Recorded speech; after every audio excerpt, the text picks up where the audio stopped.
Bismillahirrahmanirrahim. Bismillah, alhamdulillah, wassalatu wassalamu ala rasulillah wa ala alihi wa sahbihi wa mawalah. Rabbi syrah li sadri wa yassir li amri wa hlul 'uqdatam min lisani yafqahu qawli.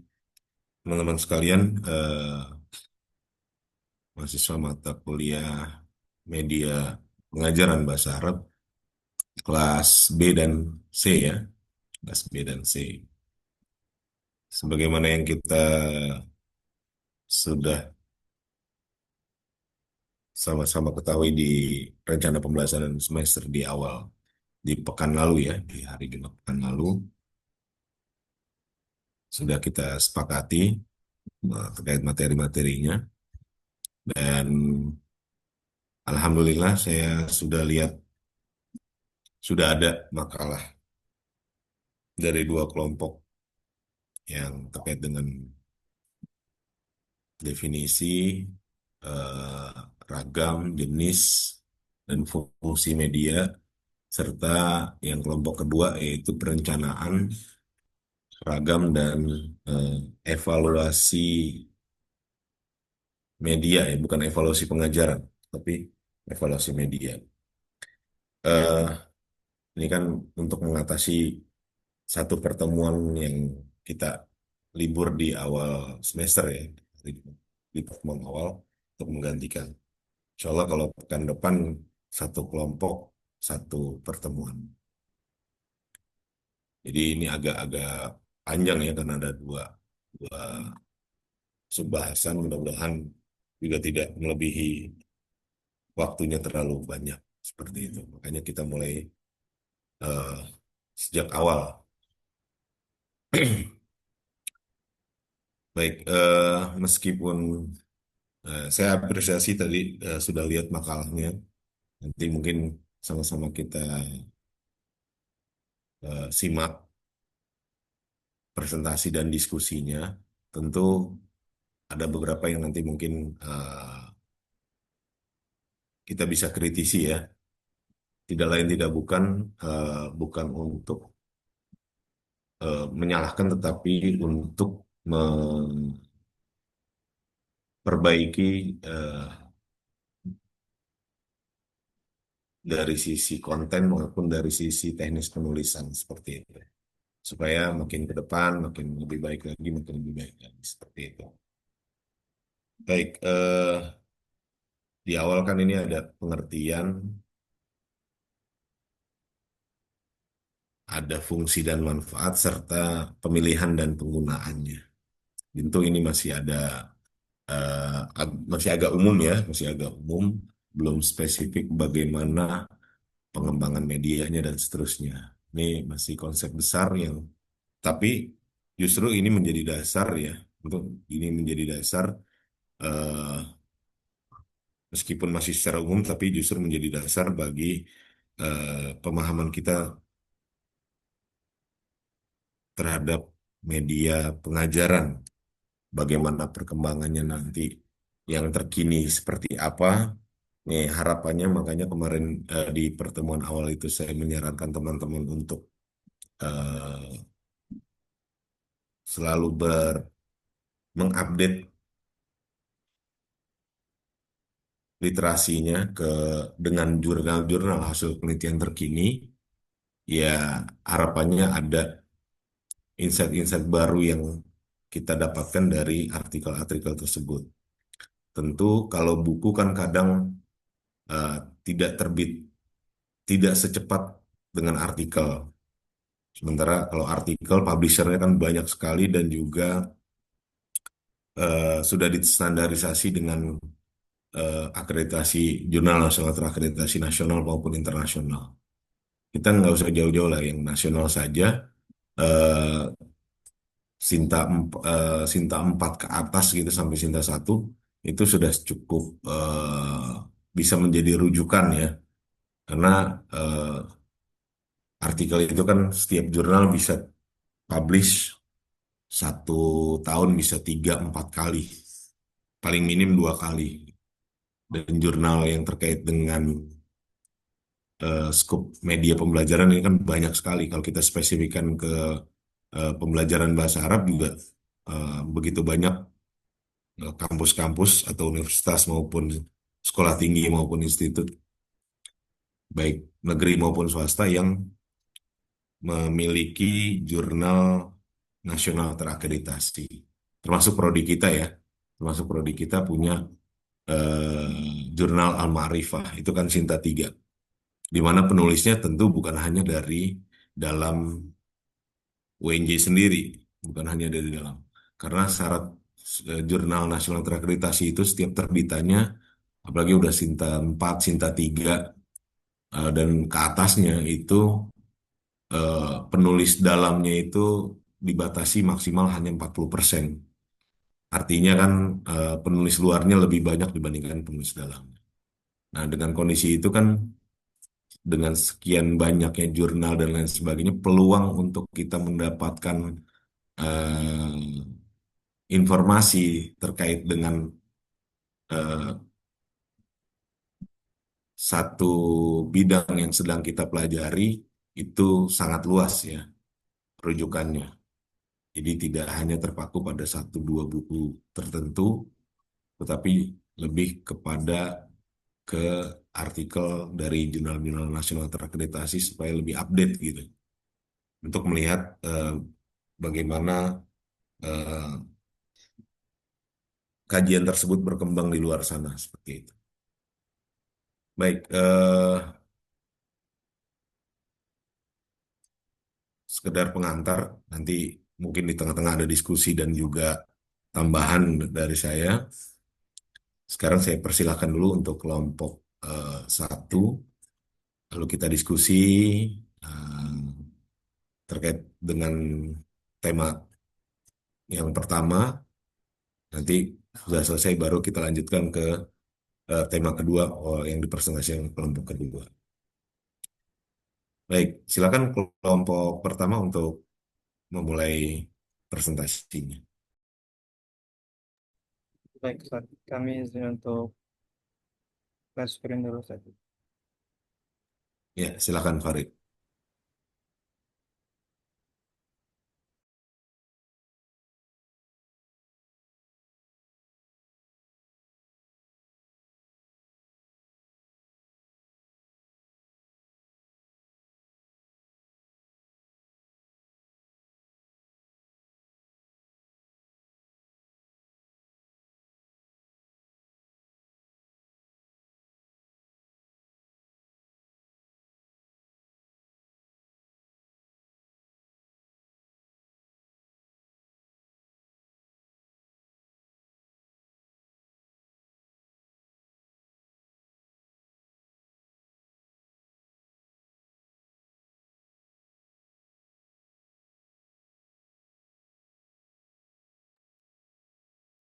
Oke, pas sudah terlihat, teman-teman. Baik, Ya, sudah tampak. baik. Bismillah. Assalamualaikum warahmatullahi wabarakatuh. Assalamualaikum warahmatullahi wabarakatuh. Alhamdulillahirabbil alamin. Wabihi nasta'in wa ala umuri dunya waddin. Wassalatu wassalamu ala asyrofil anbiya'i wal mursalin wa ala alihi wa sahbihi ajmain. Segala puji bagi Allah yang masih mengumpulkan kita, memberikan kita kesempatan untuk belajar bersama di mata kuliah media pembelajaran hari ini. Dan salah satu salam kita aturkan kepada Nabi kita Muhammad SAW yang telah menjadi wasilah keluarnya kita dari zaman kegelapan menuju zaman yang benderang dengan ketauhidan ini. Baik, izinkan kami dari kelompok satu untuk mempresentasikan hasil diskusi kami, yakni mengenai konsep dasar media pembelajaran. Baik, mungkin sebelum kita masuk ke dalam materi, perlu kita ingat kembali penjelasan dari Ustadz kita kemarin dan mungkin sedikit review untuk penjelasan hari ini, bahwasannya media ini merupakan eh, peran gitu atau wasilah yang sangat penting untuk menyampaikan informasi kepada para peserta didik kita nanti mungkin agar materi yang kita sampaikan dapat dipahami dengan baik. Pada kesempatan kali ini kami akan membahas mengenai 5 poin utama, yaitu tentang pengertian, urgensi, fungsi, pembagian, serta pemilihan dan penggunaan media pembelajaran. Ya, anggota kelompok kami terdiri dari 5 orang. Yang pertama, saya sendiri, Abdullah Fahri Purnawan, kemudian Muhammad Hanif Iskandar, Mega Dindayan Safitri, Naila Khairunisa, dan Safitri Novianti Daulay. Baik, materi pertama saya persilakan kepada rekan-rekan saya untuk membantu untuk menjelaskan. Baik, jazakumullah khairan Farid atas waktunya. Eh, Bismillah, di sini Ana akan menjelaskan poin pertama yaitu definisi dari media pembelajaran itu sendiri. Afwan, ada mungkin suara yang masuk ya. Jadi sebelum kita tahu definisi dari media pembelajaran, kita harus tahu eh, media pembelajaran ini terjadi di saat apa sih? Nah, di saat proses belajar dan mengajar. Proses belajar mengajar itu adalah pertukaran informasi antara guru dan siswa, yang dimana guru berperan untuk menyampaikan materi dengan jelas dan siswa memahami atau menerima informasi dengan baik. Nah, agar tercapainya, agar mempermudah guru dalam menyampaikan materi, guru ini memerlukan alat atau media yang tepat. Nah, baru di sini kita akan membahas tentang apa itu media pembelajaran. Media dalam bahasa Latinnya disebut dengan bahasa Latin yang berarti medium dan secara harfiah perantara atau pengirim pesan. Next.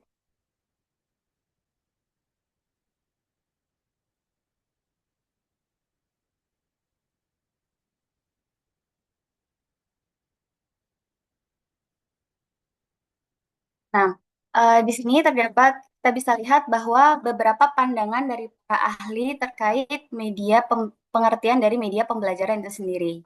Nah, menurut Ahmad Rohani, media adalah segala sesuatu yang dapat dideteksi oleh indera dan berfungsi sebagai perantara, sarana atau alat dalam proses komunikasi serta proses belajar mengajar.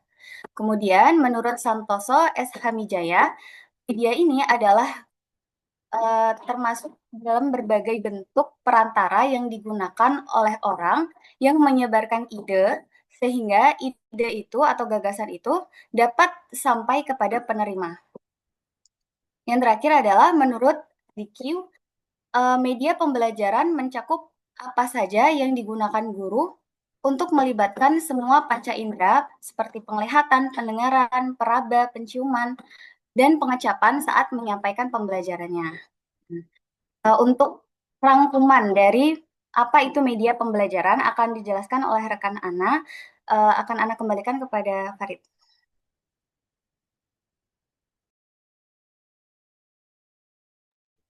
Ya, silakan dilanjutkan teman-teman.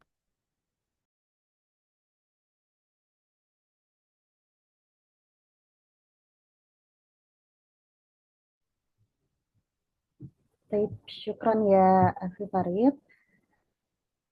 Baik teman-teman, seperti yang sudah kita ketahui ya, bahwa seorang guru tentunya bukan hanya sekedar menjelaskan, tapi kita juga membimbing gitu. Yang artinya kita harus memiliki kemampuan mengawasi, membina, serta mengembangkan kompetensi si peserta didik itu. Jadi kita bukan hanya sekedar ada di kelas, tapi juga berperan dalam menemani proses peserta didik. Nah, sayangnya pada realita kehidupan gitu ya, pada realitanya nggak sedikit nih yang masih belum mampu melaksanakan tugas-tugas itu dengan baik. Sebenarnya faktornya bermacam-macam, tapi yang menjadi titik awal yaitu kemampuan guru tersebut. Kenapa? Bisa jadi guru itu kurang mahir dalam menggunakan, menyediakan, dan menguasai teknologi media pembelajaran itu sendiri. Dan ini merupakan salah satu faktor penghambatnya. Nah, kok bisa gitu? Jadi seperti yang ada di slide sebelumnya, bahwa dengan kita menggunakan media pembelajaran akan mempermudah khususnya dalam penyampaian materi ajar. Nah, kalau media pembelajaran nggak dapat dikuasai khususnya oleh guru tersebut, maka materi akan cukup sulit diterima oleh si peserta didik itu. Nah, jadi media pembelajaran itu bisa kita artikan sebagai alat-alat seperti grafis. Grafis itu kayak gambar atau diagram, kemudian fotografi, dan elektronik seperti video, audio, dan lain sebagainya. Yang fungsinya untuk menangkap, mengolah, dan mengatur ulang informasi, baik yang bentuknya visual maupun verbal kayak teks atau suara. Jadi media itu nggak cuma hiasan aja, tapi benar-benar alat bantu supaya informasi dari guru bisa lebih gampang dipahami sama peserta didik itu. Nah, alhamdulillahnya di zaman sekarang belajar nggak lagi cuma ngandelin buku nih teman-teman, sama papan tulis juga. Apalagi untuk Gen Z kayak kita ini atau mahasiswa yang mungkin sudah mengajar, sudah secara langsung bertemu dengan anak-anak yang Masya Allah luar biasa gitu ya, berbagai macam sifatnya, karakternya. Nah, ada banyak banget nih media yang bisa dipakai oleh guru. Contohnya media visual, media audio, dan media audio visual kayak video atau animasi yang sudah kita rasakan langsung di pelajaran atau di mata kuliah istima. Jadi intinya media pembelajaran itu penting banget. Selain bikin pelajaran jadi lebih jelas, ia juga bikin suasana jadi lebih hidup gitu teman-teman. Kemudian siswanya juga jadi lebih fokus, nggak gampang bosan, dan akhirnya hasil belajarnya juga lebih maksimal. Nah, seperti yang ada di layar bahwa media bisa dikatakan alat yang dapat digunakan untuk membantu jalannya proses pembelajaran agar lebih efektif dan optimal. Boleh di next slide.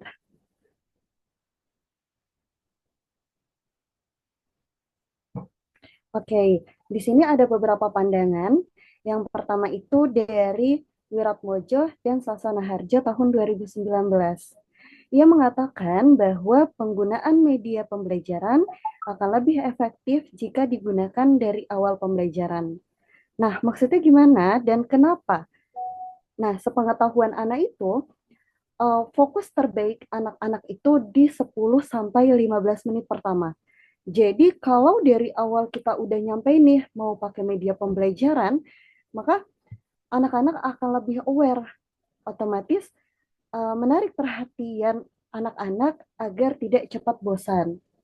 Nah, begitu juga dengan materi ini, maksudnya materi ajar akan lebih mudah tersampaikan nih teman-teman ke anak-anak atau peserta didik karena sistem pembelajarannya gak monoton. Nah, jadi sejalan ya teman-teman pandangan para ahli atau para penulis ini, mulai dari Wiratmojo, Sasana Harjo, Zaini, Miftah, dan Wulandari. Mungkin itu saja, dikembalikan ke Farid.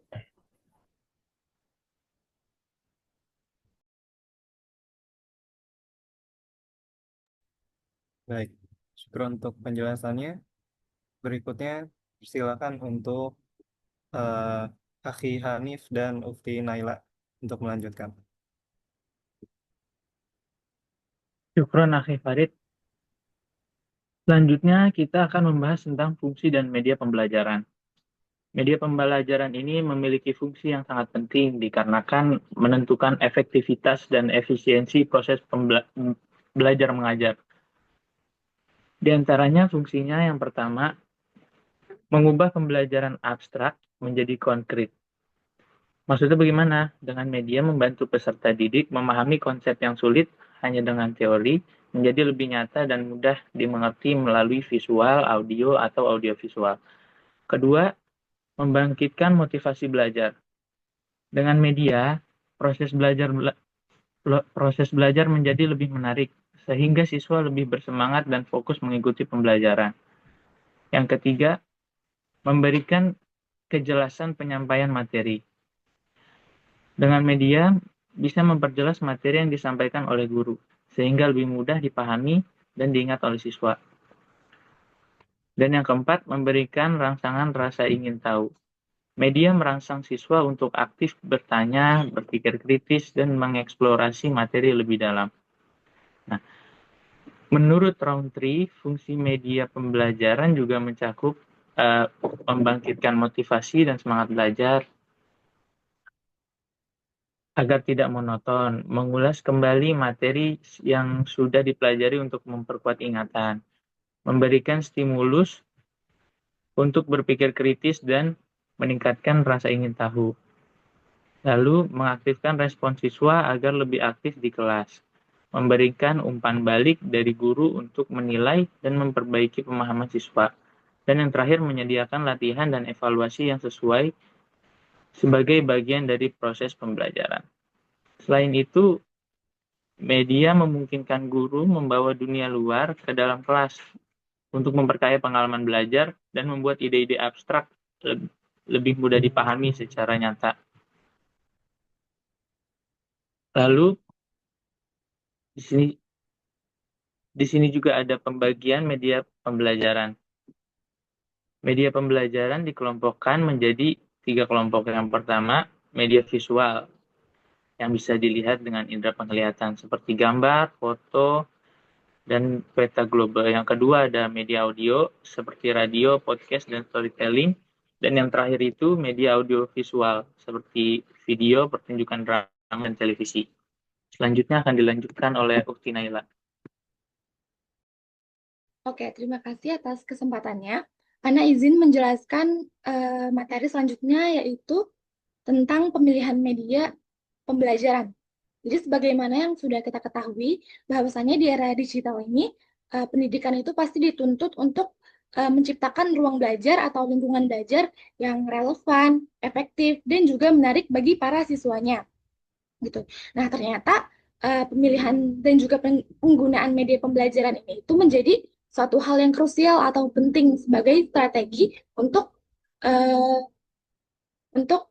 membuat atau menciptakan lingkungan belajar yang menarik tersebut. Gitu. Jadi pada pembelajaran itu selalu didominasi dengan sistem penyampaian verbalistik atau misalnya ceramah dari awal jam pelajaran sampai berakhir tanpa melibatkan siswa atau menggunakan media apapun. Gitu. Jatuhnya nanti kelas malah jadi membosankan dan siswa juga akan jadi mengantuk gitu. Nah, dalam pemilihan media kita tuh harus memperhatikan beberapa faktor. Yang pertama, ada tujuan pembelajaran. Jadi, pemilihan media itu kita harus memilih media pembelajaran yang sesuai atau cocok dengan tujuan pembelajaran yang sudah kita tetapkan. Misalnya, tujuannya kita itu berharap agar siswa dapat melafalkan atau mengucapkan mufrodat dengan jelas itu sesuai dengan ucapannya gitu. Jadi media yang cocok apa? Pasti media yang cocok itu bersifat audio atau video-video pendek atau film pendek seperti itu. Kemudian poin kedua ada efektivitas. Nah, jadi di antara opsi media yang ada gitu, yang sesuai, kita harus menyeleksi lagi manakah media yang paling efektif untuk tujuan pembelajaran tersebut gitu. Misalnya tadi guru itu berharap agar siswa dapat melafalkan mufradat dengan benar gitu. Nah, media yang paling cocok mana? Pasti media yang paling cocok itu adalah video. Pasti media yang cocok itu adalah video animasi atau film-film pendek. Gitu. Kemudian poin ketiga ada faktor aspek serta didik. Jadi ketika memilih media, kita juga harus mempertimbangkan apakah media itu cocok dengan kemampuan si peserta didik atau pengalamannya atau minat siswa, dan juga apakah cocok untuk jumlah, jenjang, dan juga lokasi pembelajaran, gitu. Misalnya, untuk anak-anak kelas 1, 2, 3, 4 SD gitu, pasti masih senang dengan hal yang berbau visual atau gambar gitu. Jadi guru lebih memilih untuk menampilkan media gambar ataupun video animasi daripada artikel-artikel atau bacaan panjang gitu. Sedangkan untuk peserta didik SMA atau jenjang akhir gitu, pasti guru lebih memilih untuk menggunakan artikel atau jurnal sederhana gitu, karena sesuai dengan tingkat kemampuan mereka. Kemudian poin selanjutnya ada ketersediaan. Jadi kita harus memastikan apakah media tersebut tersedia, dan kalaupun tidak, kita harus mencari alternatif lain untuk mendapatkan media tersebut, seperti membuatnya bersama siswa atau kita yang buat sendiri kemudian kita bawa ke kelas. Kemudian selanjutnya ada kualitas teknis. Jadi kita harus memastikan juga apakah media yang kita pilih itu kualitasnya bagus atau daya tahannya bagus dan atau memenuhi syarat sebagai media, gitu. Kemudian yang keenam ada biaya pengadaan. Jadi apakah biaya pengadaan itu cukup untuk si media yang akan kita buat, dan apakah biayanya itu sebanding dengan manfaat yang akan diperoleh gitu. Jadi kita harus mempertimbangkan juga opsi media lain, misalnya media yang sebelumnya itu ternyata lebih mahal dan ternyata manfaatnya nggak sebanding gitu. Kemudian yang ketujuh ada fleksibilitas dan juga kenyamanan media. Jadi kita juga harus memilih media pembelajaran yang fleksibel dan juga aman digunakan di berbagai situasi. Yang ke-8 ada kemampuan orang yang menggunakannya. Jadi meskipun setinggi apapun medianya, secanggih apapun medianya, dan sebagus apapun medianya, kalau misalnya operator atau gurunya gitu belum bisa menggunakannya, pasti itu juga nggak akan bermanfaat atau nggak akan efektif pembelajarannya. Jadi alangkah baiknya misalnya sekolah itu punya fitur proyektor canggih ataupun fitur interaktif gitu, tapi uh, gurunya belum ada pembinaan atau uh, bimbingan terkait teknologi tersebut, jadi akan nihil hasilnya. Kemudian yang kesembilan, sini ada alokasi waktu. Jadi kita harus memilih media yang nggak memakan banyak waktu atau menghabiskan waktu baik dalam pengadaannya maupun dalam pengaplikasiannya. Oke, selanjutnya ada langkah-langkah pemilihan media pembelajaran. Yang pertama itu adalah tentukan tujuan. Apakah tujuannya itu hanya untuk informasi tanpa tujuan pembelajarannya itu untuk informasi tanpa evaluasi, atau tujuannya itu untuk pembelajaran. Jadi ada bukti atau hasil belajar gitu. Jadi kalau misalnya hanya untuk informasi, kita itu bisa hanya menggunakan media-media seperti uh, video atau film-film pendek gitu. Tapi kalau misalnya untuk pembelajaran juga atau ada hasil evaluasi akhirnya, kita juga bisa sandingkan dengan kayak LKS atau sistem apa quiz-quiz interaktif gitu. Dan selanjutnya adalah dalam proses pembelajaran, kita tuh bisa memilih antara menggunakan alat bantu pengajaran atau media pembelajaran atau menggabungkan keduanya. Alat bantu pengajaran itu dibuat untuk memperjelas penjelasan guru, kayak misalnya papan tulis gitu. Jadi guru bisa nyorot-nyorot sekaligus menjelaskan gitu. Sementara media pembelajaran itu dirancang agar terjadi interaksi antara media dan juga siswa. Misalnya pakai proyektor nanti menampilkan video-video pendek gitu.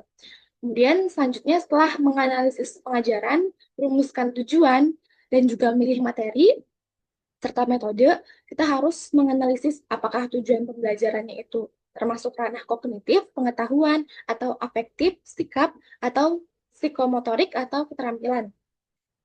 Jadi setiap ranah ini tuh memerlukan jenis media yang berbeda pastinya agar cocok dan juga efektif. Kemudian langkah selanjutnya ada pengklasifikasian media berdasarkan ciri khusus, yaitu audio, visual, audiovisual, dan bentuk fisik seperti proyektor atau non-proyektor, atau keberadaannya, jadi di dalam atau di luar ruang kelas. Dan juga setiap jenisnya pasti memiliki kelebihan dan kekurangan. Kemudian langkah yang terakhir adalah kita harus menganalisis kelebihan dan kekurangan dari setiap media yang mau kita ambil gitu. Lalu kita pertimbangkan biaya dan juga ketersediaannya sebelum memilih media yang paling tepat. Mungkin sekian dari saya, akan dilanjutkan oleh rekan saya yaitu Abdullah Farid. Terima kasih. Oke, syukran untuk penjelasannya. Berikutnya, eh, saya akan melanjutkan mengenai penggunaan media pembelajaran. Jadi dalam menggunakan media ini, tentu terdapat beberapa hal yang perlu kita perhatikan bersama gitu ya. Di antara hal tersebut adalah yang pertama, tidak adanya atau tidak ada media yang sempurna gitu untuk semua tujuan. Sebab setiap media itu punya keunggulannya masing-masing dan hanya cocok untuk tujuan pembelajaran tertentu gitu. Misalnya, eh, tujuan pembelajaran kita itu adalah siswa bisa mengidentifikasi organ tubuh misalnya di pelajaran IPA gitu misalnya. Nah, media yang tidak cocok itu adalah buku teks hitam putih yang tidak bergambar gitu. Nah, ini tidak cocok karena tidak memberikan visualisasi yang cukup jelas. Maka apa media yang cocok? Media yang cocok adalah semisal model anatomi, poster berwarna gitu, atau video 3 dimensi, sebab memberikan gambaran yang nyata dan lebih detail gitu. Oleh karena itu, kita perlu menggunakan media yang lebih spesifik gitu untuk setiap tujuan pembelajaran yang berbeda-beda. Kemudian yang kedua, saat menggunakan media ini, alangkah baiknya itu didasarkan oleh tujuan pembelajaran, bukan hanya sekedar preferensi pribadi gitu. Ya, jadi misalnya seorang guru itu sukanya menulis di papan tulis gitu. Ya, misalnya eh, ya seorang guru lebih suka menulis papan tulis, akan tetapi tujuan pembelajarannya adalah siswa melafalkan kosakata bahasa asing dengan benar.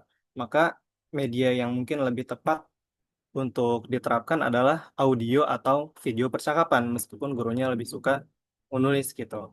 Kemudian yang ketiga ialah penggunaan media.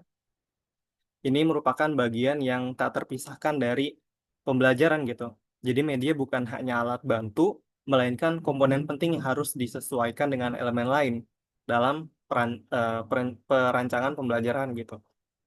Jadi meskipun pembelajaran bisa berlangsung tanpa alat bantu, pembelajaran tidak akan terjadi tanpa media gitu. Artinya pembelajaran mungkin akan jadi kurang efektif gitu teman-teman. Jadi media ini memang sering dianggap hanya sebagai alat bantu guru gitu. Padahal sebenarnya media ini merupakan komponen yang sangat inti dan perlu direncanakan sejak awal seiring dengan tujuan materi, metode dan juga evaluasi. Kemudian berikutnya bahwa eh, media hendaknya dipilih dan digunakan atau apapun media yang digunakan atau yang dipilih itu pada akhirnya bertujuan untuk memudahkan siswa dalam belajar, sebab kemudahan belajar siswa ini perlu menjadi prioritas utama bagi kita sebagai seorang pengajar gitu. Misalnya eh, dalam pembelajaran bahasa gitu, media yang digunakan itu adalah gambar seri atau komik tanpa teks. Nah, di sini kemudahan bagi siswa ialah gambar bisa membantu memunculkan ide cerita sehingga siswa bisa lebih mudah menuangkan gagasan. Jadi tanpa media, sebagian siswa mungkin bingung untuk harus mulai dari mana gitu. Ini untuk contoh menulis teks cerita gitu. Kemudian yang kelima, ini berkaitan dengan baik atau buruknya media itu tidak ditentukan oleh tingkat konkretan atau keabstrakannya. Jadi media yang konkret itu bisa jadi sulit dipahami karena rumit, sementara media yang abstrak justru dapat memberikan pemahaman yang lebih tepat. Baik, mungkin sekian dari kelompok kami. Terima kasih atas perhatiannya. Untuk berikutnya, Afwan, Ustadz, apakah dilanjut tanya jawab atau lanjut kelompok dua, Ustadz? Eh, eh, saya ingin ini dulu apa sedikit mengulas saja gitu, memberikan highlight ya atau garis bawah, mungkin bisa ditutup dulu share screen-nya.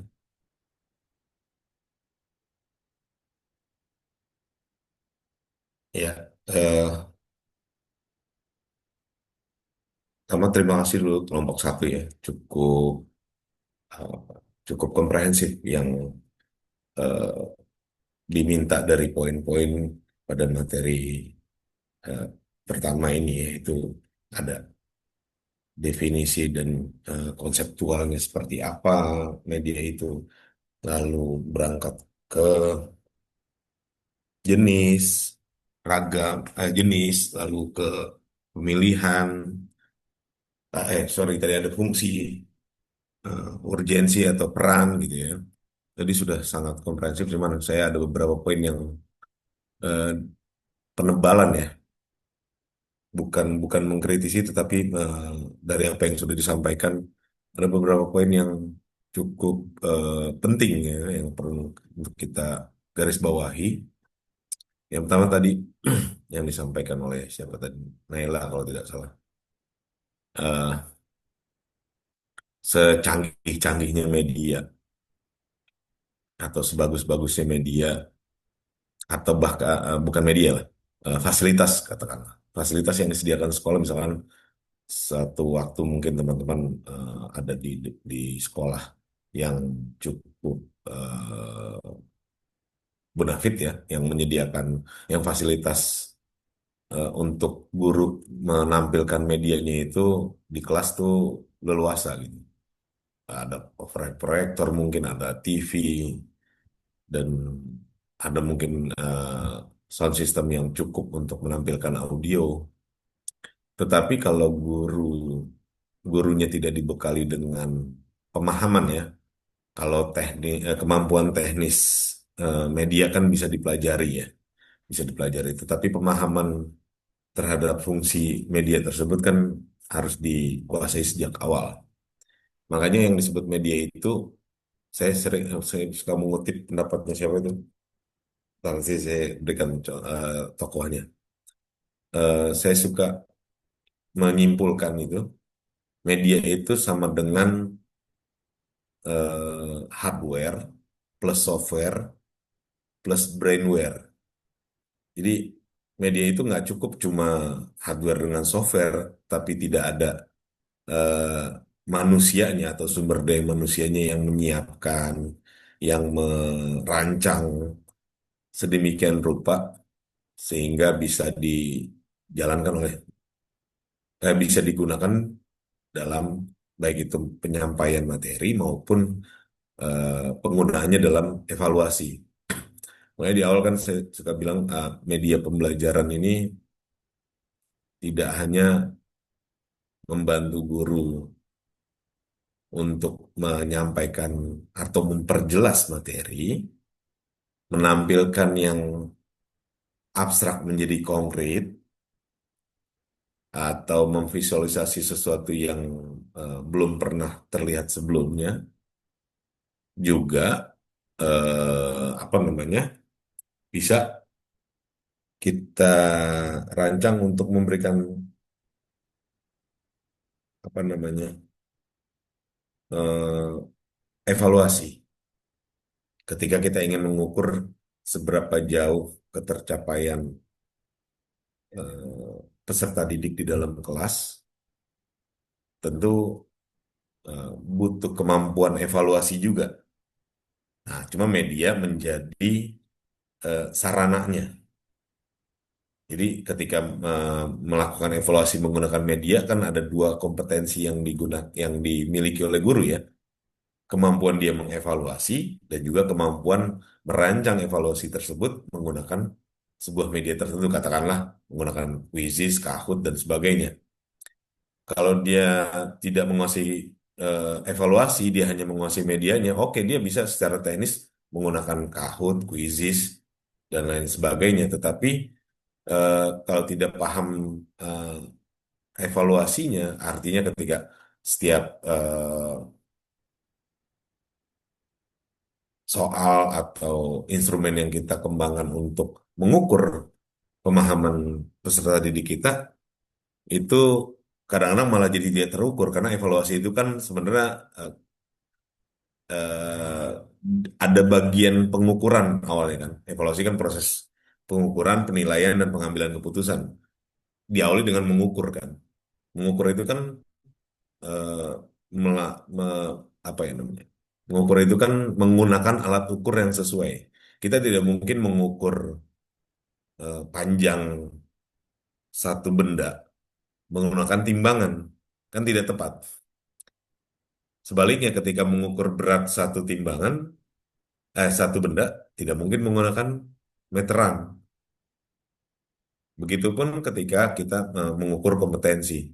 Kalau kemahiran kalau pemahaman mungkin bisa diukur dengan eh, apa namanya soal-soal konseptual. Tetapi kalau kemahiran harus menggunakan eh, tes gitu, harus menggunakan tes. Katakanlah atau sebuah keterampilan, katakanlah yang sederhana, kita kalau mau mendapatkan SIM, ujian prakteknya itu kan bukan angket ya, karena angket itu untuk mengukur sikap. Nggak mungkin mengukur kemampuan seseorang mengendarai motor menggunakan angket. Nah, ini alat ukur yang tidak tepat mengukur seharusnya yang diukur.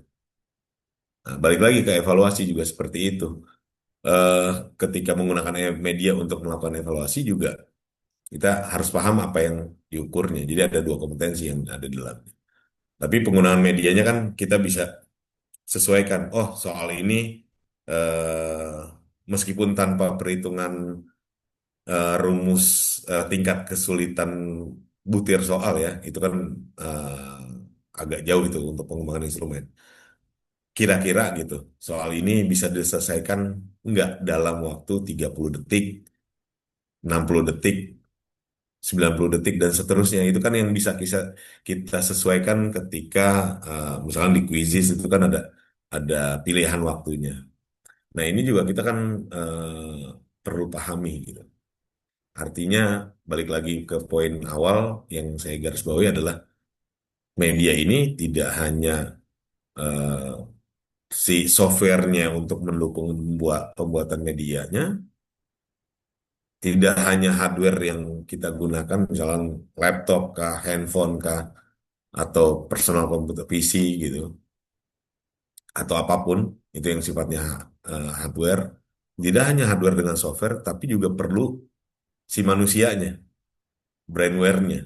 Karena kalau tidak eh, ada laptop, ada eh, koneksi internet, bisa koneksi sampai katakanlah Kahoot gitu. Kita mau bikin quiz atau Canva yang kita mau desain eh, media-media visual, bikin kartu bergambar dan seterusnya. Tapi kalau cuman laptopnya sebagai hardware dan Canva-nya sebagai software tanpa kreasi si manusianya, ya belum disebut media gitu. Belum jadi apa-apa juga. Dia baru baru ya belum belum belum bisa ditampilkan ke anak-anak kan. Harus dikreasikan oleh si guru gitu, oleh si pengajar. Seperti itu. Itu yang utama. Yang kedua juga pemilihan, ya juga pemilihan media. Jadi saya menarik yang disimpulkan tadi itu, baik buruknya tidak tidak tidak melihat pada bagus tidaknya, canggih tidaknya. Kalau saya lebih banyak ya, kalau tadi kan baik buruknya tidak hanya melihat abstrak atau konkretnya, tapi lebih kepada kebermanfaatan. Ya, balik lagi kepada tujuan pembelajaran kan, makanya ini kaitannya dengan perencanaan pengajaran, mata kuliah perencanaan pengajaran kan, ketika teman-teman mungkin kalau di Kurtilas itu masih RPP, kalau di Kumer itu udah modul ajar, pasti ada di situ kompetensi atau tujuan pembelajaran yang mau dicapai. Ada tujuan pembelajaran, ada KIKD atau kompetensi dasar yang mau dicapai dalam satu entah itu pertemuan atau satu bagian pembelajaran tertentu gitu. Misalnya melafalkan kosakata tentang anggota tubuh tadi ya. Nah, itu kan satu kompetensi dasar yang ingin dicapai dari satu rangkaian perencanaan pembelajaran. Maka medianya juga akan menyesuaikan untuk itu gitu. Bisa jadi yang digunakan ketika tujuan pembelajarannya untuk melafalkan mufrodat tidak cocok ketika digunakan untuk mendukung untuk pembelajaran misalkan tata bahasa, kaidah mubtada khabar. Mungkin yang digunakan ketika pelafalan mufrodat tadi video animasi kah atau melatih istimanya supaya mendengar pengucapan kata satu kata tertentu atau aswat-aswat tertentu supaya pas maka dilafalkan dengan media audio katakanlah. Tetapi ketika qawaid mungkin nggak begitu cocok audio. Dia harus lebih visual yang eh, terangkai, lalu ada kalimat yang ditampilkan dan diberi mungkin warna gitu. Ini bagian mubtada, ini bagian khabar, ini cirinya ini dan sebagainya. Itu kan lebih pas gitu, lebih pas dengan tujuan pembelajaran. Lagi-lagi balik lagi kepada tujuannya. Kalau perkara eh, mahal tidak, eh, makan waktu atau tidak, itu kan perkara efektivitas ya. Kadang dan relatif. Untuk guru di Jakarta mungkin tidak terlalu sulit untuk mengedit video dan lain sebagainya. Tapi mungkin guru-guru yang di daerah yang tertinggal, yang mungkin agak di pedesaan kan mungkin jaringan internetnya kurang baik, tentu eh, menjadi sulit gitu. Mungkin bagus di satu kondisi, tidak kurang pas di kondisi yang lain. Ini nyata ya, ini nyata. Karena kami kan juga membimbing guru-guru yang akan disertifikasi ya di program PPG, program pendidikan profesi guru. Dan itu eh, sangat beragam. Ada yang eh, terampil sekali karena memang di ibu kota atau di kota besar katakanlah. Bukan ibu kota saja, di kota besar misalnya. Tetapi ada sebagian guru lagi yang harus kita maklumi juga, tapi mereka punya keterbatasan gitu. Bahkan untuk mendapatkan sinyal internet, sinyal eh, 4G katakanlah untuk dia mengedit video atau mengoperasikan aplikasi-aplikasi yang lain, bahkan untuk Zoom saja dia harus ke kabupaten yang jaraknya mungkin dari desanya 2 jam perjalanan naik motor. Nah, ini kan sesuatu yang kita tidak bisa pungkiri seperti itu. Tapi yang saya mau katakan adalah eh, semua masih sifatnya relatif ya. Balik lagi tadi yang harus garis bawahi adalah tujuan, lalu eh, media itu adalah hardware, software dengan brandware, lalu eh, terkait dengan kebermanfaatan. Karena bisa jadi eh, saya melihat beberapa penelitian eh, nggak keluar sih ya, penelitian yang dikembangkan oleh teman-teman kakak-kakak tingkat kalian di skripsi gitu. Kan mulai sejak pandemi ini kan media cukup booming ya, penelitian tentang media, pengembangan ya, segala macam eh, dari yang sederhana sampai yang kompleks, sampai ada yang membangun web, sampai ada yang mengembangkan aplikasi sendiri dengan coding sendiri ya silahkan aja itu, tapi kan menyulitkan diri sendiri buat saya gitu. Tapi kalau dia senang nggak masalah gitu. Nah, sepanjang yang kita lihat eh, bahkan tidak harus selalu yang canggih.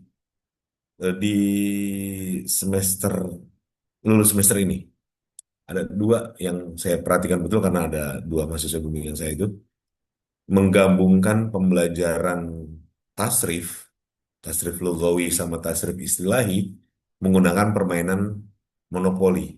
Dia gabungkan menjadi tasrifoli. Nah, ini kan ini menarik ini menarik gitu.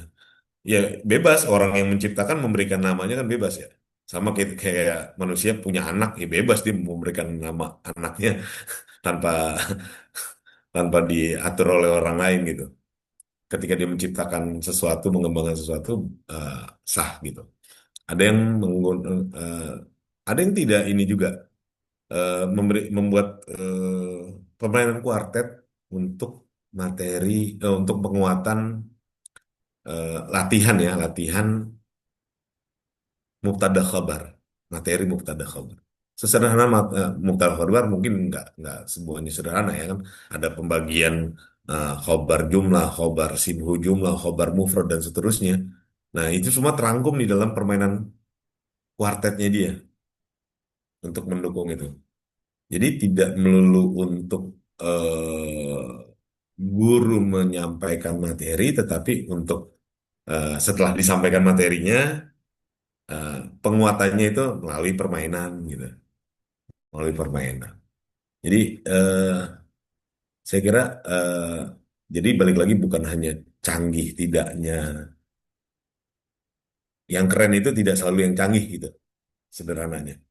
Yang keren itu, yang bagus itu adalah yang sesuai dengan tujuan, kebermanfaatannya jelas dan apa namanya efektif ya. Mungkin efektifnya dari sisi biaya, dari sisi pengerjaan pembuatan medianya, yang penting tepat tepat sasaran dengan tujuan seperti itu.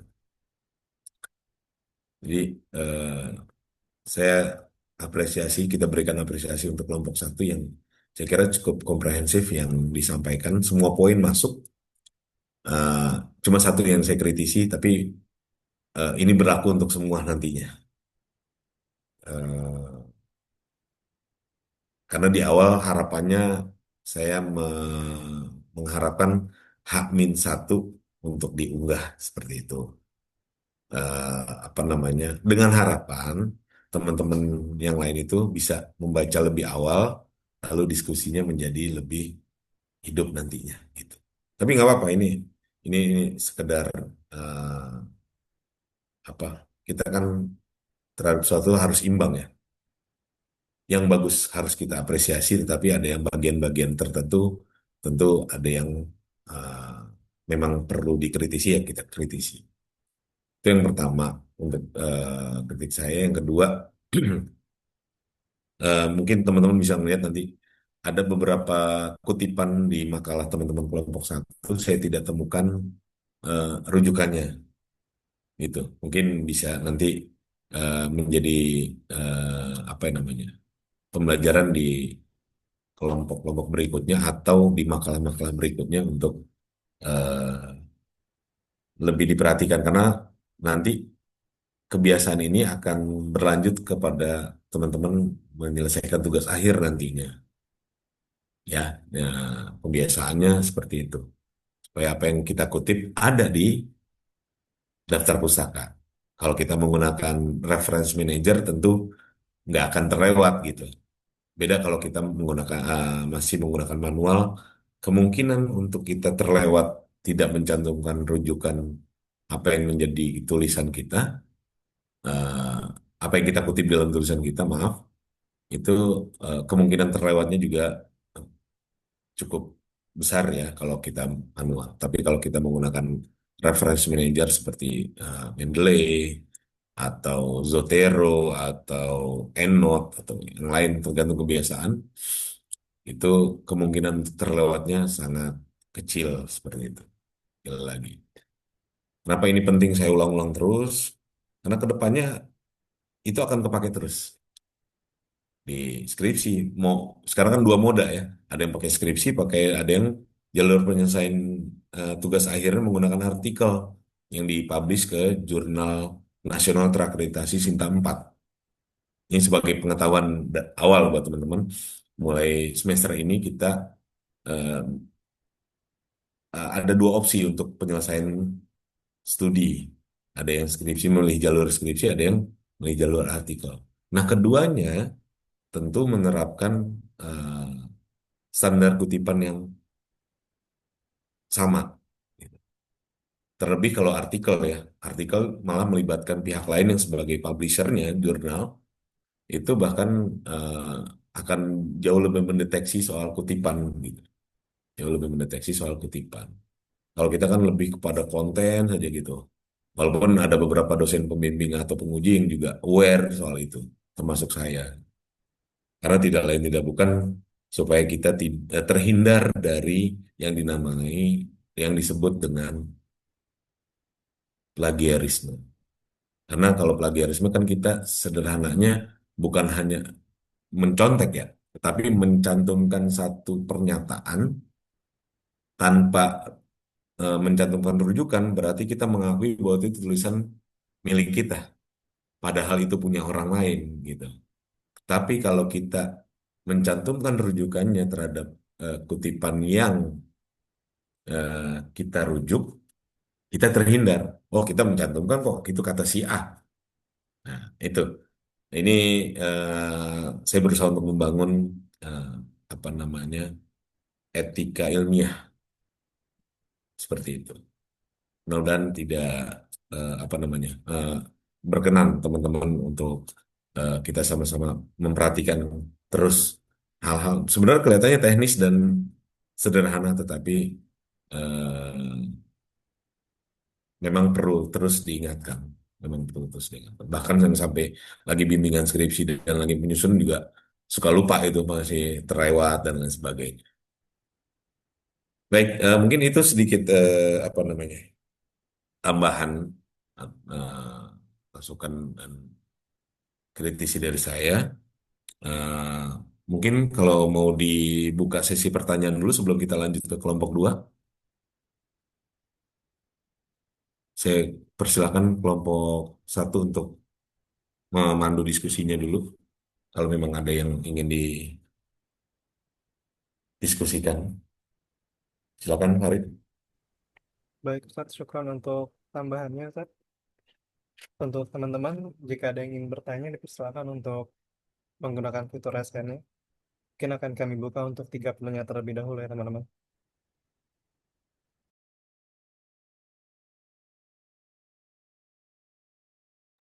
Ya, oke. Akhi Lutfi, Fadl. Nah, syukuran akhi. Baik, Anda punya pertanyaan mengenai tadi kan setiap tingkatan kan pasti media pembelajaran kan berbeda. Misalnya dari tingkatan dasar sampai SMP itu mungkin media pembelajarannya kan berbasis kayak animasi atau gimana kan. Sedangkan tingkatan SMA sampai akhir itu kan medianya itu berbasis artikel sederhana. Kan setiap individu kan tingkatan pemahaman kan berbeda-beda gitu. Penguasaan terhadap materinya berbeda-beda. Bagaimana gitu? Misalnya jika jenjang yang terutama SMA sampai akhir itu jika menggunakan artikel sederhana saja tidak mempan gitu, tidak efektif. Bagaimana itu menyikapinya? Terima kasih. Boleh diulangi di pertanyaannya? Jadi intinya bagaimana gitu? Misalnya jika tingkatan SMA sampai akhir itu dengan menggunakan artikel sederhana saja itu tidak efektif gitu. Misalnya ada individu yang misalnya itu kurang kurang bisa kompeten gitu dengan artikel sederhana saja, kudu lebih gitu. Bagaimana menyikapinya? Ada individu yang sulit gitu. Ya, baik. Syukron Akhi Lutfi untuk pertanyaannya. Dari teman-teman yang lain, ada lagi yang ingin ditanyakan?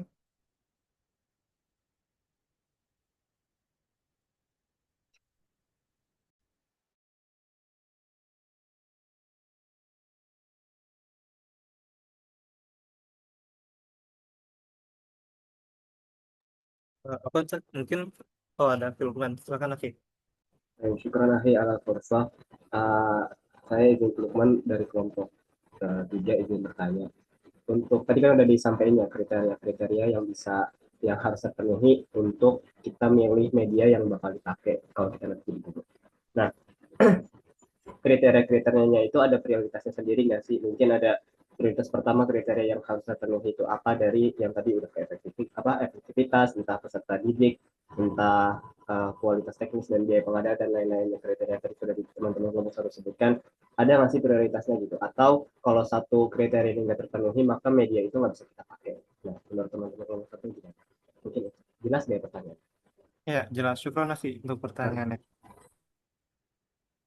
Mungkin untuk satu penanya lagi, silakan teman-teman.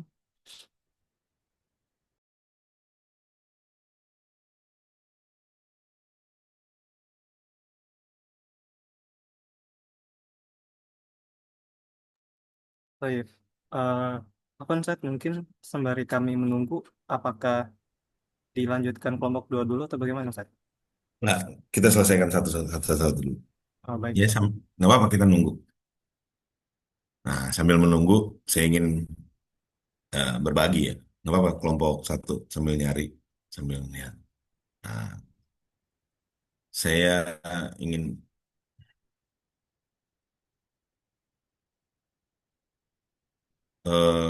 berbagi.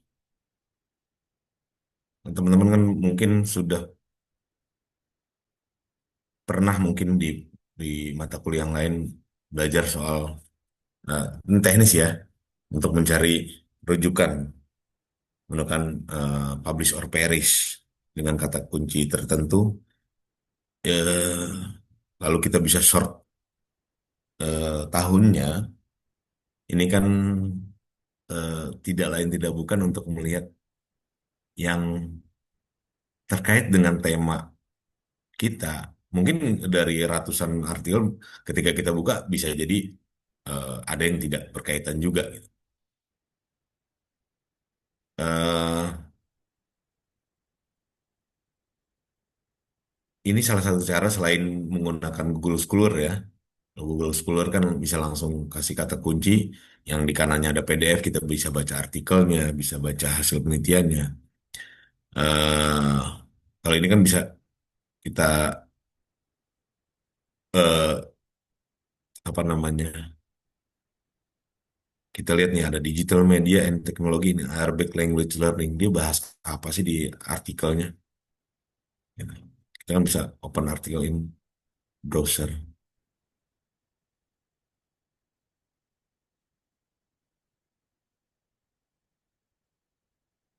Ini terlihatnya masih publish or perish atau sudah berpindah? Masih publish or perish, Ustaz. Oh, masih publish or perish. Oh,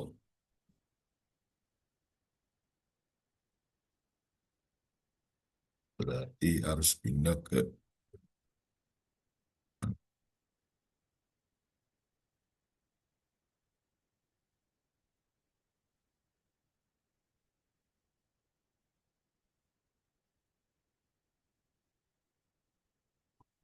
digital media and technology and hybrid learning. Oh ini. Walaupun berbahasa Inggris kan, tapi kan sederhana ya. Eh, Dia bahas apa sih di sini di abstrak kan kita bisa lihat eh,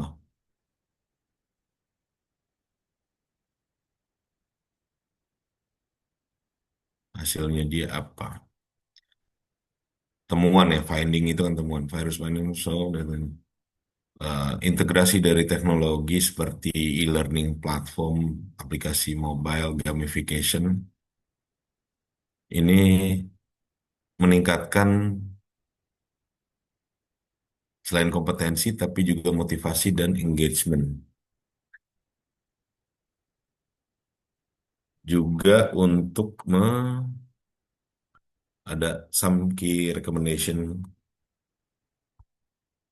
Jadi ini dia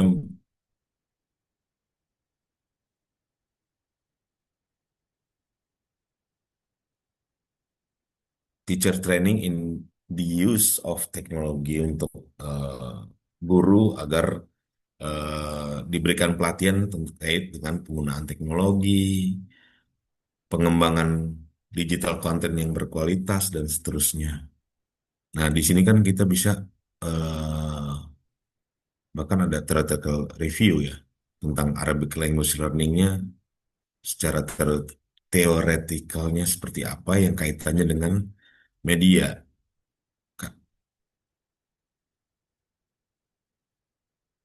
Nah, di sini juga ada. Nah, ini kan kaitan dengan makalah kalian tadi ini kan. Definition and type. Nah, ini kan bisa bisa menjadi salah satu rujukan juga gitu. Bagaimana yang disebut yang didefinisikan sebagai instructional media sebagai tools yang digugakan untuk menyampaikan atau menyalurkan informasi sepanjang pelajaran. Nah, ini kan udah ada beberapa rujukan tuh.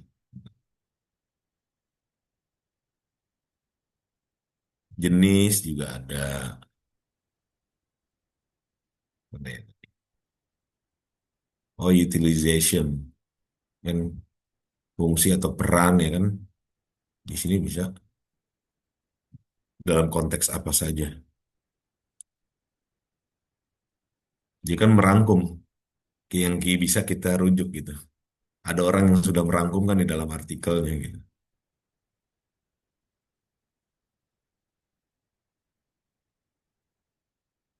Atau mungkin satu lagi, di judulnya apa nih? Teknologi as a modern Arabic language learning media. Abstraknya apa sih? Kita bisa lihat dia fokusnya di apa gitu. Teknologi play a crucial role in the success of learning. Nah, bagian-bagian dari artikel seperti di abstrak maupun di pembahasan yang eh, dibahas dari artikel-artikel yang sudah publish ini kan eh, bisa kita jadikan rujukan ya. Jadi eh, berselancarnya kita, kalau dulu kan kita tahunya Google search aja gitu. Nah, untuk mahasiswa itu harusnya sudah mulai akrab dengan Google Scholar. Nah, atau mesin-mesin pencarian lainnya seperti tadi Publish or Perish, Google Scholar, supaya kita terfokus ya dengan apa yang kita mau cari gitu. Terfokus dengan apa yang kita mau cari. Kalau kita balik ke Publish or Perish kan, ini kan kita bisa sesuaikan mana yang ini kan Google Scholar Search. Kalau kita mau ke yang lebih tinggi di ke internasional kan Scopus gitu, yang terindeks Scopus atau terakreditasi internasional bereputasi. Tapi kan kadang tulisannya bagus tetapi kurang relate dengan kondisi yang di dalam negeri kita ya, di Indonesia khususnya. Tapi kalau di Google Scholar kan biasanya kita ketemu dengan jurnal-jurnal nasional, terakreditasi nasional ya, Sinta 1 sampai 6. Nah, baik itu dari PTN maupun PTS yang memiliki jurnal-jurnal. Seperti tadi nih, ini kan jurnal apa ini? Al-Afkar. Ini Sinta berapa?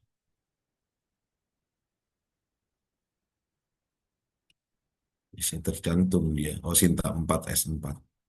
Ini tuh terakreditasi nasional Sinta 4 dari Win K. Haji Ahmad Sidik Jember. Tampilan jurnal rata-rata DOAJ kan, open access jurnal ini polanya, tampilannya mirip-mirip, paling beda warna, beda ini. Tapi menunya mirip-mirip gitu, termasuk Amarif. Nah, saya ingin mendorong teman-teman ini terbiasa dengan eh, pencarian jurnal-jurnal seperti ini. Karena kebutuhannya bukan hanya untuk mata kuliah ini, tapi juga nanti ke penyelesaian studi teman-teman. Oh iya, kelompok 1 udah siap ya, silakan. Baik, eh, kami izin untuk menjawab pertanyaan dari Aski Lutfi dan pertanyaan Aski Lukman. Dipersilakan untuk Reza Fitri dan Ukti Naila untuk memberikan tanggapannya. Baik, syukran ya Akhi Farid. Ana izin menjawab pertanyaan dari Akhi Lutfi. Bagaimana jika ada beberapa siswa nih yang mungkin kesulitan dalam memahami artikel, khususnya ketika kita mengajar di SMA ya, gitu. Uh, jadi ketika nanti kita menjadi guru, tentunya kita harus menyesuaikan dulu. Jangan langsung kasih artikel yang sulit gitu. Mungkin bisa kasih dulu yang mudah, kemudian bisa disesuaikan dengan minat mereka. Mungkin mereka lebih suka materi terkait pendidikan atau terkait media segala macam game dan lain sebagainya kayak gini gitu. Nah, maka kita kasih artikel yang merujuk ke sana atau mungkin uh, dominan dari mereka lebih suka mata mata pelajaran terkait kaidah gitu kan. Ya udah kita kasih artikel uh, sesuai dengan minat mereka juga. Kemudian kita bisa pakai metode pembelajaran jigsaw. Nah, metode pembelajaran jigsaw itu aku nah tertarik banget. Jadi masing-masing anak itu dibentuk kelompok, mungkin bisa 5 sampai 6 orang satu kelompok, kemudian kita kasih uh, artikel, kemudian mereka memencar lagi gitu, membentuk kelompok ahli. Nah, itu mungkin bisa diterapkan juga ya. Jadi mereka nggak merasa sendiri, alias mereka belajarnya bareng-bareng. Karena kita pun sebagai mahasiswa gitu, kalau misalnya dikasih tugas sama dosen, kemudian disuruh baca artikel, bikin makalah dan lain sebagainya, mungkin kita sendiri merasa berat gitu kalau ada hal yang nggak dimengerti. Padahal kalau kita tanya teman atau diskusi ke teman gitu, itu akan lebih mudah. Nah, mungkin mereka akan merasakan hal yang sama gitu anak-anak kita. Nah, jadi kita mungkin bisa bikin kelompok atau bisa nih kita gabungkan dengan media yang lain. Contohnya, ketika anak-anak sudah membaca artikel, nanti kita suruh juga untuk bikin infografis. Otomatis akan lebih simple gitu untuk dipahami dan pikiran mereka juga akan lebih terbuka ke artikel gitu. Jadi mereka nggak menganggap bahwa artikel tuh serumit itu loh gitu. Jadi uh, itu akan kelihatan lebih mudah dan menurut Ana ini cukup efektif karena waktu SMA Ana pernah dikasih hal yang sama digabungkan ke media lain sama guru Ana dan itu bagus banget. Mungkin itu jawabannya. Apakah terjawab, Lutfi? Naam, syukran ukti. Afwan. Oke, langsung dilanjut ke pertanyaan kedua tadi, pertanyaan ke Akhil Lukman ya, apakah di antara 9 kriteria itu ada kriteria yang bersifat prioritas gitu. Jadi sebagaimana yang udah kita ketahui gitu. Jadi sebenarnya semuanya itu penting, tapi ada 3 poin yang menjadi prioritas utama, yaitu yang pertama tujuan pembelajaran. Jadi kenapa alasannya? Jadi media itu harus selaras dengan tujuan. Jadi kalau misalnya tujuan pembelajarannya itu nggak tercapai, jadi media secanggih apapun nanti jadi sia-sia. Kemudian poin kedua ada aspek peserta didik. Jadi alasannya media itu harus sesuai dengan tingkat kemampuan yang tadi udah dijelaskan. Kalau misalnya nggak sesuai, nanti siswa bakal bisa kesulitan dan juga bosan. Terus poin ketiga yang menjadi prioritas itu adalah efektivitas. Jadi alasannya, jadi banyak pilihan media, jadi yang dipilih itu kan harus yang paling efektif untuk membantu media, untuk membantu siswa belajar. Jadi bukan sekedar hanya media yang menarik, tapi juga yang efektif gitu. Nah, itu tadi poin-poin yang menjadi prioritas yaitu tujuan pembelajaran, kemudian peserta didik, dan juga efektivitas. Seperti itu, Akhil Lukman. Apakah terjawab? Oke, terjawab. Terima kasih teman-teman. Oke, syukran. Dikembalikan ke Farid. Syukron untuk Lutfi, Fitri, dan Naila atas jawabannya dan syukron ke Lukman dan Lutfi atas pertanyaannya.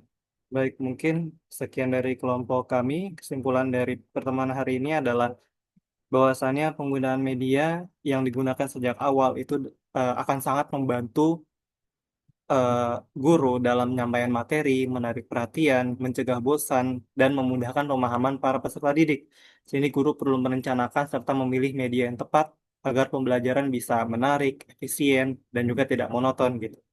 Di sisi lain, media juga berfungsi untuk mengkonkretkan hal yang abstrak, membangkitkan motivasi, memperjelas materi, merangsang rasa ingin tahu. Juga media dapat membawa dunia luar ke dalam kelas agar pengalaman belajar bisa lebih kaya. Baik, mungkin sekian dari kelompok kami, dari kelompok satu. Kurang lebihnya kami mohon maaf. Wassalamualaikum warahmatullahi wabarakatuh. Waalaikumsalam warahmatullahi wabarakatuh. Mungkin bisa langsung ke kelompok 2. Terima kasih kelompok 1. Ya, lanjut langsung kelompok 2.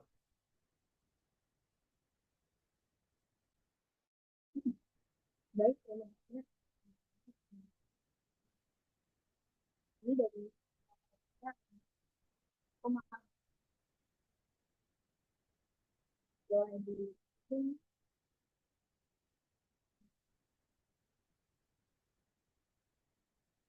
Baik, kan Alia, suaranya belum begitu jelas di saya atau yang lainnya jelas? ini dari anunya. Ya, masih agak putus-putus tadi. Ya, silakan. Baik, Bismillahirrahmanirrahim. Kami dari kelompok 2 akan melanjutkan presentasi mengenai perencanaan, seragam, dan evaluasi dalam media pembelajaran.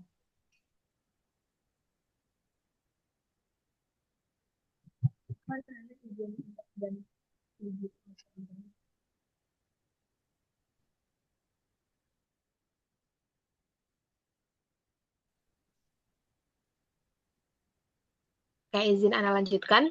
Baik, dari kelompok 2 yaitu ada Ana sendiri, Alia Tarafiah, lalu ada Askia Tamami, ada Nurul Salja, Muhammad Rifaik, dan Muhammad Hanafi. Nah, mengenai media pembelajaran, dari kelompok 1 sudah dijelaskan mengenai konsep dan juga dasar dari media pembelajaran itu sendiri. Nah, kami akan melanjutkan pembahasan mengenai bagaimana perencanaan pembelajaran menggunakan media, lalu apa saja ragam atau jenis media pembelajaran yang ada, dan juga evaluasi yang bisa dilakukan dalam penerapan media pembelajaran. Next. Baik, selanjutnya yaitu pembahasan mengenai perencanaan pembelajaran menggunakan media yang akan disampaikan oleh rekan Ana. Padanya dipersilakan. Baik, terima kasih Alia atas kesempatannya. Saya izin menyampaikan untuk perencanaan pembelajaran menggunakan media. Perencanaan pembelajaran bisa diartikan sebagai suatu proses yang sistematis untuk menentukan tujuan pembelajaran, memilih metode dan strategi pembelajaran, serta menentukan evaluasi pembelajaran. Maka untuk mencapai tujuan tersebut, guru harus memiliki media sebagai sarana dalam perencanaan pembelajaran serta kemampuan guru tersebut dalam menggunakan media. Selanjutnya, media pembelajaran merupakan komponen pembelajaran yang memiliki peran penting dalam proses belajar mengajar. Dan juga media merupakan penyampaian pesan atau informasi dengan maksud atau tujuan pelajaran. Maka, guru harus mempelajari bagaimana menggunakan media dalam setiap kegiatan pembelajaran. Rossi dan Bradel memaparkan media pembelajaran adalah seluruh alat dan bahan yang dapat dipakai untuk tujuan pendidikan seperti radio, televisi, koran, buku, majalah, dan sebagainya. Dalam hal ini, apabila digunakan dan diprogram untuk pendidikan, maka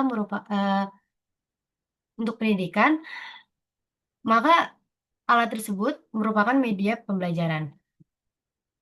Oke, dalam media pembelajaran pun penggunaannya itu mempunyai dampak-dampak positif seperti penyampaian pembelajaran menjadi lebih standar, lalu proses pembelajaran bisa lebih menarik dan menjadi lebih efektif, dan lamanya pembelajaran, lamanya waktu pembelajaran pun bisa dipersingkat. Selanjutnya, kualitas hasil pembelajaran dapat ditingkatkan. Proses pembelajaran dapat diberikan, diinginkan atau dibutuhkan kapanpun, lalu menimbulkan sikap positif pada peserta didik atau murid terhadap apa yang dipelajari, dan juga peran pendidik pun bisa berubah ke arah yang lebih positif. Media yang baik pun belum tentu menjamin keberhasilan belajar peserta didik jika guru tidak dapat menggunakan media tersebut dengan baik. Media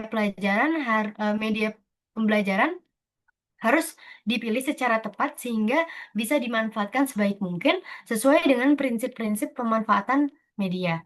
Oke, boleh di next.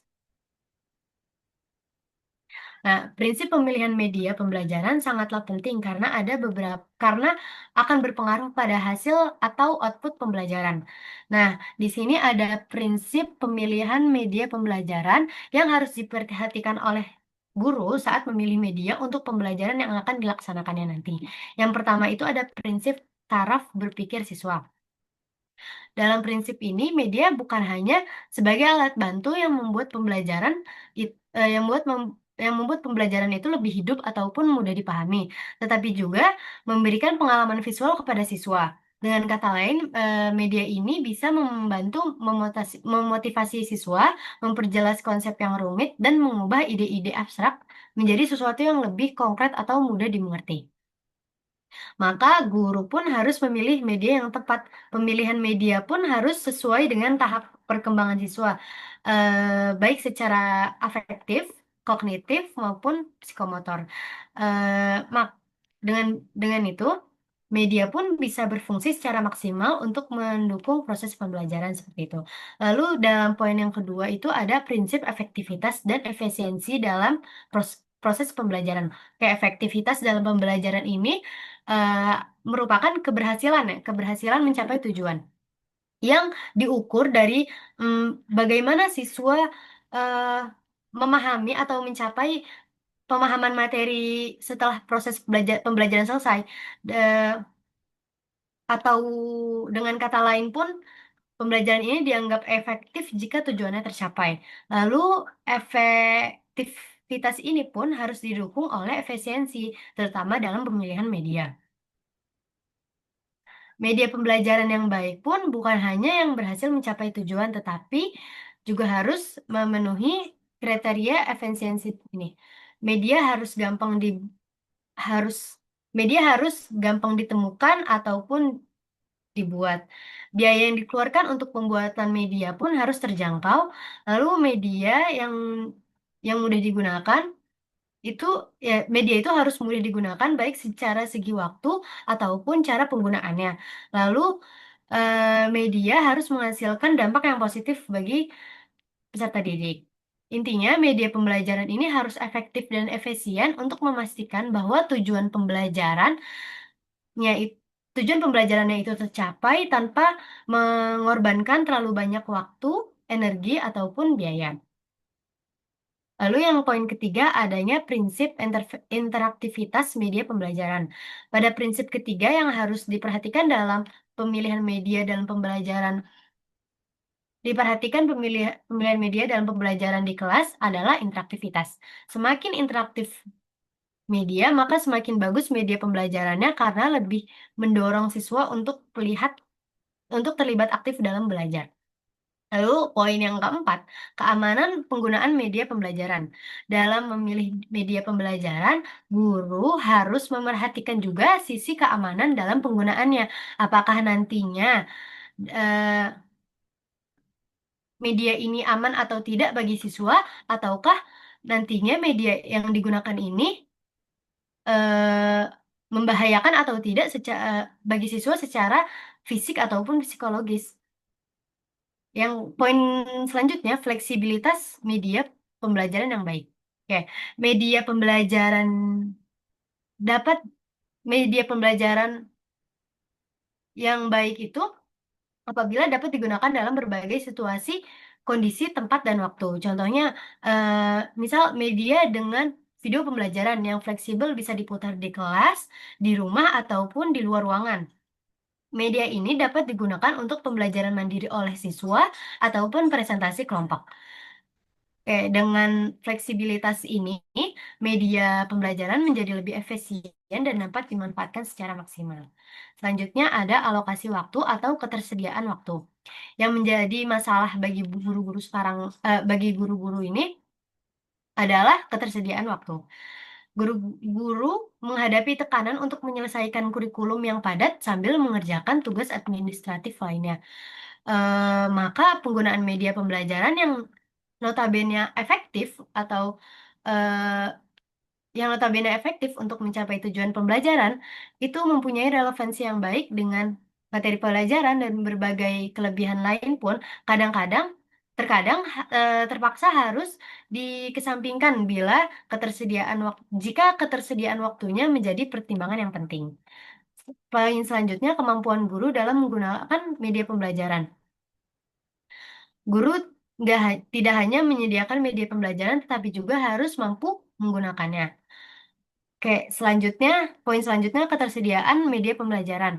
Dalam memilih media, guru harus memastikan keberadaannya atau ketersediaannya. Perencanaan yang matang nggak berguna kalau misalnya media yang dibutuhkan tuh nggak ada.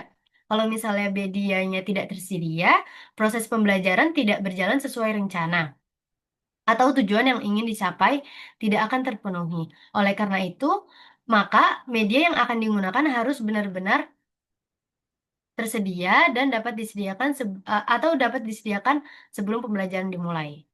Ya, sekian dari pembahasan prinsip pemilihan media pembelajaran. Saya lanjutkan ke pembahasan selanjutnya.